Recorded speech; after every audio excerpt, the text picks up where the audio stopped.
संतोष देशमुखांच्या न्यायासाठी लढा सुरू असून संतोष देशमुखांच्या हत्येच्या निषेधार्थ राज्यात ठिकठिकाणी मोर्चे काढले जात आहेत। आज कराडमध्ये तहसील कार्यालयावर मोर्चा काढला जाणार आहे आणि या मोर्चात सरपंच, ग्रामपंचायत सदस्य, कर्मचारी सहभागी होणार आहेत। संतोष देशमुखांच्या मारेकऱ्यांना फाशीची शिक्षा व्हावी या मागणीसाठी हा मोर्चा काढला जाणार आहे।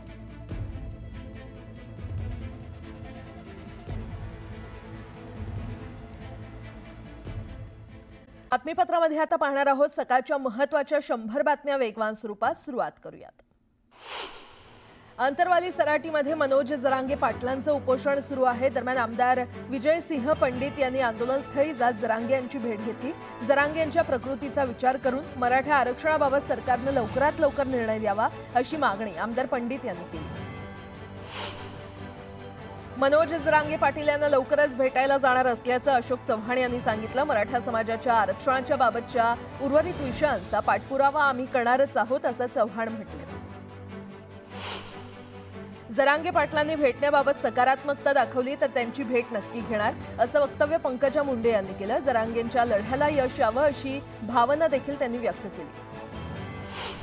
सामाजिक कार्यकर्ते अंजली दमानिया यांनी बीडचे जिल्हा शल्य चिकित्सक डॉक्टर अशोक थोरात यांच्या संदर्भात एक्सवर पोस्ट केली। वाल्मिक कराडवर विशेष उपचार करण्यामध्ये डॉक्टर थोरात यांचा हात असल्याचा आरोप दमानिया यांनी केला। माजी मंत्री तानाजी सावंत जिल्हा नियोजन समितीच्या बैठकीला गैरहजर होते। परिवहन मंत्री प्रताप सरनाईक यांच्या अध्यक्षतेखाली ही बैठक पार पडली। दरम्यान बैठकीचं निमंत्रण देऊन देखील तानाजी सावंत गैरहजर राहिल्यानं पुन्हा नाराजीच्या चर्चा रंगू लागल्यात। मात्र तानाजी सावंत नाराज नाहीत असं म्हणत सरनाईकांनी सारवासारव केली। धाराशिव जिल्ह्यासह राज्याच्या राजकारणात मोठे बदल होतील असा दावा परिवहन मंत्री प्रताप सरनाईक यांनी केला। शिवसेनेमध्ये येत्या काळात अनेक प्रवेश होतील। बैठकीत खासदार ओमराजे निंबाळकर आणि सरनाईक यांच्या विशेष सलगी पाहायला मिळाली। दापोली एसटी आगारामध्ये 8 नवीन एसटी बसेस दाखल झालेल्या आहेत। दरम्यान अधिक चांगल्या सुविधा पुरवायच्या असतील तर एसटीच्या भाडेवाढीशिवाय पर्याय नव्हता असं म्हणत राज्यमंत्री योगेश कदम यांनी एसटीच्या भाडेवाढीचं समर्थन केलं। राज्यातील एसटी भाडेवाढी विरोधात उबाठा पक्ष आक्रमक झालाय। भाडेवाढ विरोधात ठिकठिकाणी आंदोलन केलं जाणार आहे। अंबादास दानवे यांच्या नेतृत्वात संभाजीनगर आणि मराठवाड्यात आंदोलन केलं जाईल। फक्त शेती करून चालणार नाही तर शेतीसोबतच पूरक व्यवसाय करणं गरजेचं आहे। तरुण पिढीनं काळानुरूप बदललेलं पाहिजे असं प्रतिपादन उपमुख्यमंत्री अजित पवार यांनी केलं। 5 वर्षात बारामती आणि पुण्यासाठी जास्तीत जास्त निधी देण्यासाठी प्रयत्न करणार असल्याचं पवार म्हटले। खासदार संजय राऊतांनी शिर्डीमध्ये जाऊन साईबाबांचं दर्शन घेतलं। यावेळी विनायक राऊत आणि अनिल देसाई उपस्थित होते। दरम्यान महाविकास आघाडीतील तिन्ही पक्षांचे सर्व नेते एकसंघ असून महाविकास आघाडी कायम राहील। सत्ताधाऱ्यांनी आमची चिंता करू नये असं वक्तव्य संजय राऊत यांनी केलं।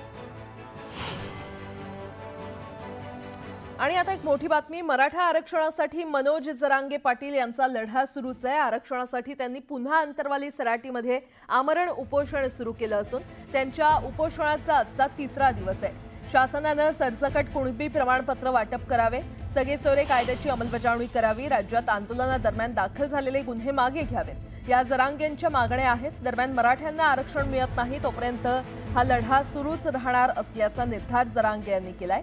त्यामुळे सरकार आता जरांगेंच्या या उपोषणाची दखल घेतं का हे पाहावं लागेल।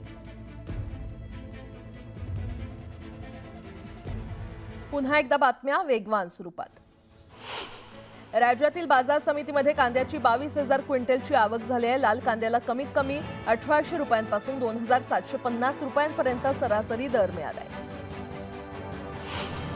केंद्रीय अन्न पुरवठा आणि वितरण विभागाच्या मते एका आठवड्यात गव्हाच्या बाजारभावात प्रति क्विंटल 20 रुपयांची वाढ झाली आहे। सध्या गव्हाचा भाव प्रति क्विंटल 2966 रुपये आहे, जो गेल्या डिसेंबर महिन्यापेक्षा 3.53% जास्त आहे। अखेर पीएम किसान योजनेच्या 19व्या हप्त्याची प्रतीक्षा आता संपली आहे। अनेक दिवसांपासून पीएम किसान योजनेचे लाभार्थी शेतकरी या तारखेची वाट पाहत होते। पीएम किसान योजनेचा 19वा हप्ता 24 फेब्रुवारी रोजी जारी होणार आहे। पुणे शहरात जीबीएस आजाराच्या रुग्णांची संख्या दिवसेंदिवस वाढते। यापैकी 62 रुग्ण ग्रामीण तर 19 रुग्ण महापालिका आणि 6 रुग्ण इतर जिल्ह्यातले आहेत। 16 रुग्णांमध्ये तीव्र लक्षणं दिसून येत असल्यानं त्यांना खासगी रुग्णालयांमध्ये दाखल करण्यात आले। सर्वसामान्यांचा आधार असलेल्या एसटी बसच्या तिकीट दरामध्ये सरकारनं भरमसाठ वाढ केलेली आहे। एसटी बसच्या तिकीट दरामध्ये 14.97% वाढ केली आहे। त्यामुळे याच्या विरोधात शिवसेना उभाटा पक्षाच्या वतीनं राज्यभरात 28 जानेवारीला चक्काजाम आंदोलन करण्यात येणार आहे। मुंबई कोलकाता शालिमार ज्ञानेश्वरी एक्सप्रेसचा चालकाला 16 जानेवारीला सैफ अली खानचा संशयित आरोपी म्हणून ताब्यात घेण्यात आलं। खऱ्या आरोपीला पकडल्यावर त्याची सुटका करण्यात आली। पोलिसांच्या कारवाईनंतर त्याचं जनजीवन पूर्णपणे विस्कळीत झालं असून तो बेरोजगार झालाय असं त्याने सांगितलं। अमेरिकेची गुप्तचर संस्था CIAनं कोरोना नैसर्गिक नसून तो प्रयोगशाळेतून लीक झाल्याचा मोठा दावा केलाय। ट्रम्प यांच्या पहिल्या कार्यकाळात देखील कोरोना व्हायरसला ट्रम्प यांनी चीनी विषाणू असं संबोधून शी जिनपिंग सरकारवर आरोप केले होते। अमेरिकेचा हा नवा दावा आता महत्त्वाचा आहे। गडचिरोली जिल्ह्यामध्ये कारल्याचं उत्पादनात मोठी वाढ झालेली आहे। पाथरगोट परिसरात यंदा कारल्याचं चांगलं उत्पादन झालंय। शहरातील व्यापारी थेट शेताच्या बांधावर कारले बाजारपेठेमध्ये नेत आहेत।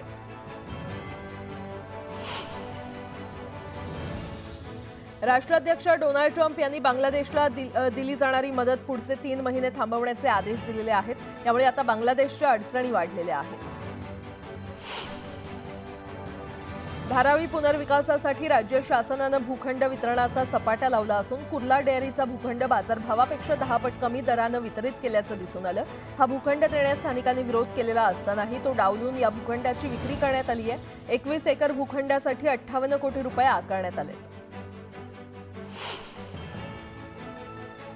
संतोष देशमुखांच्या न्यायासाठी लढा सुरू असून संतोष देशमुखांच्या हत्येच्या निषेधार्थ राज्यात ठिकठिकाणी मोर्चे काढले जात आहेत। आज कराडमध्ये तहसील कार्यालयावर मोर्चा काढला जाणार आहे आणि या मोर्चात सरपंच, ग्रामपंचायत सदस्य, कर्मचारी सहभागी होणार आहेत। संतोष देशमुखांच्या मारेकऱ्यांना फाशीची शिक्षा व्हावी या मागणीसाठी हा मोर्चा काढला जाणार आहे।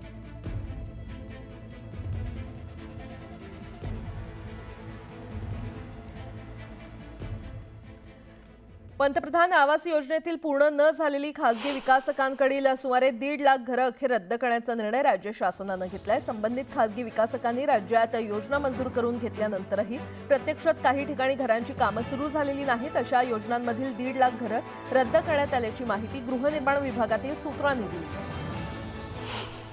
पुण्यात GBS आजाराचे रुग्ण ज्या गावांमध्ये आढळले आहेत त्या गावांमध्ये शुद्ध पाण्याचा पुरवठा करणं शक्य नसल्याचं स्पष्ट करण्यात आलंय। धरणातून महापालिकेला वाढीव कोटा मंजूर होत नसल्यानं बाधित गावांना शुद्ध पाणी देणं शक्य नसल्याचं सांगण्यात आलंय। सोलापुरात GBS आजाराची प्राथमिक लक्षणं असलेल्या रुग्णाचा मृत्यू झालाय। पुणे येथून GBSची लागण झाल्यानंतर सोलापुरातील खासगी रुग्णालयामध्ये हा रुग्ण उपचार घेत होता। बेस्टमध्ये एकेकाळी 4,500 बसेस होत्या, मात्र आता बेस्टकडे काहीच दिवसात केवळ 251 बस राहणार आहेत। आयुर्मान संपलेल्या 205 बस भंगारामध्ये जाणार आहेत। मुंबईतील बोरिवली पश्चिम LIC कॉलनीमध्ये बस डेपोजवळ BMW कारसोबत स्टंट करण्याचा प्रयत्न करताना स्कूटी चालक मुलगा आणि मुलगी यांचा अपघात झाला। यामध्ये स्कूटर चालक मुलगा आणि मुलगी गंभीर जखमी झालेले आहेत। दोघांवर रुग्णालयामध्ये उपचार सुरू आहेत।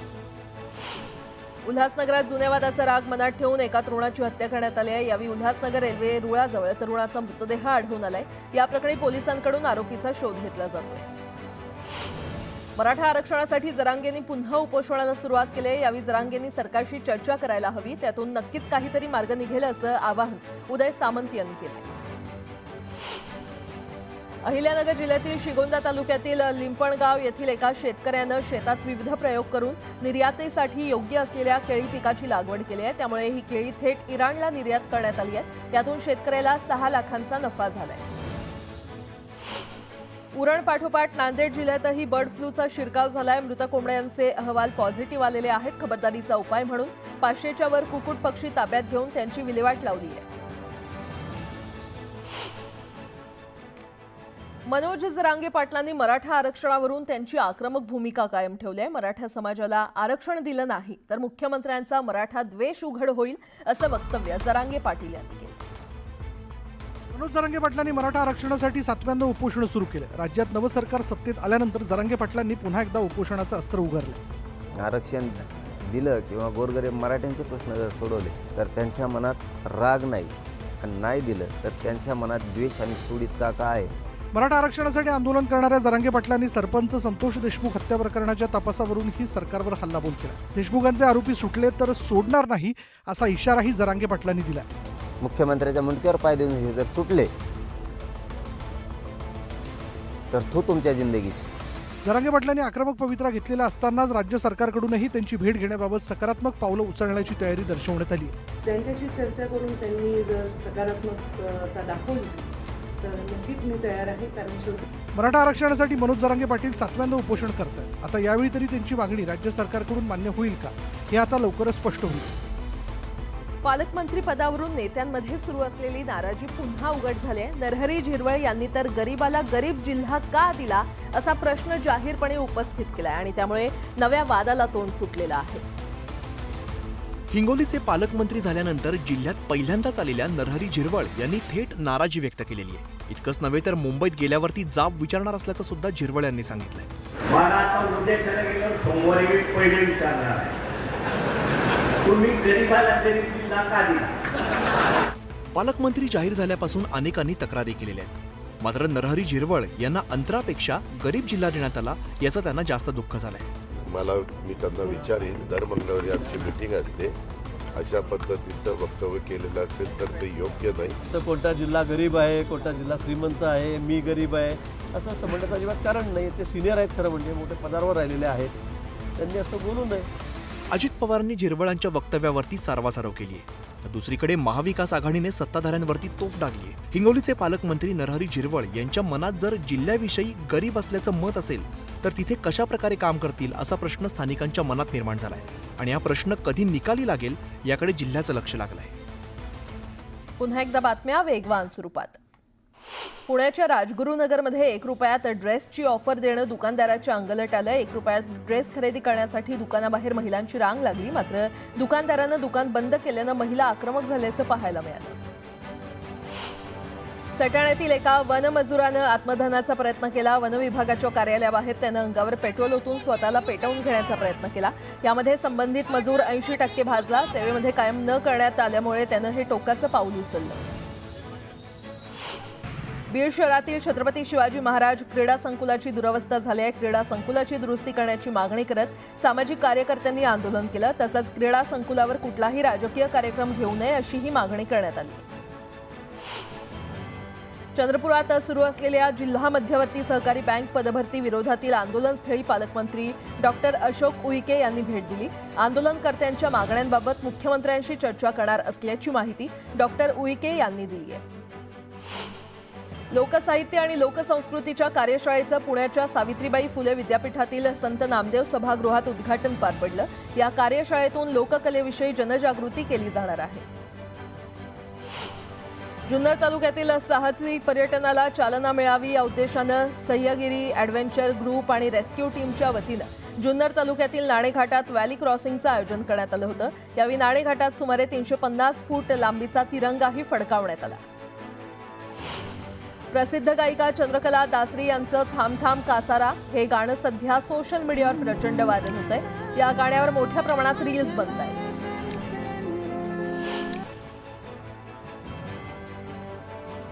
केंद्रीय मंत्री ज्योतिरादित्य सिंधिया यांनी श्री विठ्ठल रुक्मिणी मातेचं सपत्नीक दर्शन घेतलं. यावेळी मंदिर संस्थांच्या वतीनं शाल, श्रीफळ आणि विठ्ठल रुक्मिणी मातेची मूर्ती देऊन त्यांचा सत्कार करण्यात आला.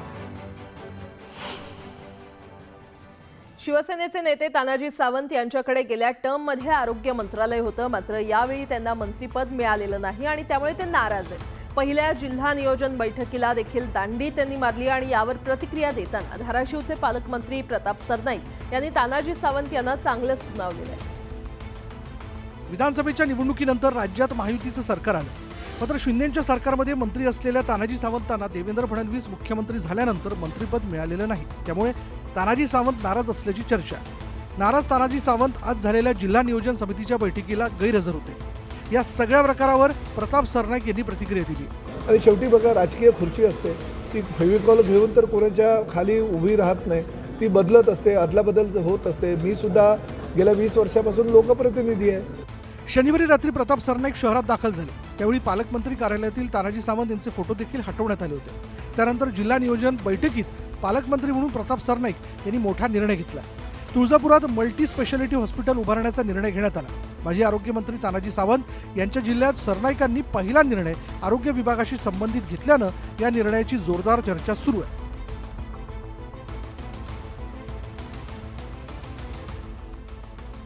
सैफ अली खानवर हल्ला करणाऱ्या आरोपी मोहम्मद शरीफुलच्या हाताचे ठसे पोलिसांनी जमा केलेल्या सॅम्पलशी जुळत नसल्याचं समोर आलंय.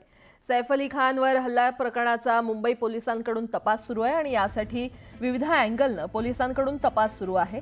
सीसीटीव्हीच्या आधारे पोलिसांनी आरोपी शरीफुलचा माग काढला आणि त्याचसोबत सैफ अली खानच्या बिल्डिंग आणि फ्लॅटमधील 200हून अधिक फिंगरप्रिंटचे नमुने घेण्यात आले होते.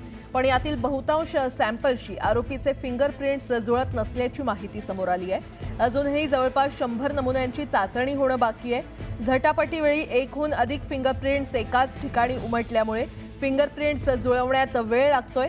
पण आरोपी विरोधात सीसीटीव्ही, मोबाईल टॉवर लोकेशन सारखे पुरावे असल्याचं पोलिसांकडून सांगितलं जातंय.